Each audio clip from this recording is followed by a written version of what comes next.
Mind inspireerib enim looduse ilu ja harmoonia ja nende loodushetkede kordumatus.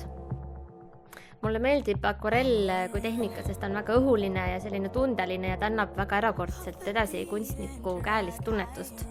Et iga pintslitõmme, mida sa akvarelliga teed, see ongi üks ja ainus kord ja seeläbi mulle tundub, et tuleb ka selle disaineri enda käekiri ja tunnetus kõige rohkem esile.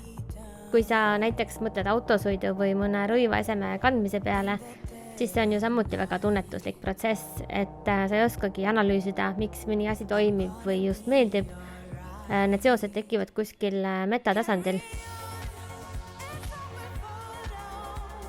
Et põhimõtteliselt ongi selline kombinatsioon käelisest tegevusest ja tänapäeva tehnoloogiatest, mis on siis saanud täiesti uue vormi nii autokujunduses kui ka kleidikangastes. Ja mulle tundub, et disaineri roll ongi see tunnetus ära tabada ja vormida reaalselt toimiv ese, mis muudaks elu paremaks.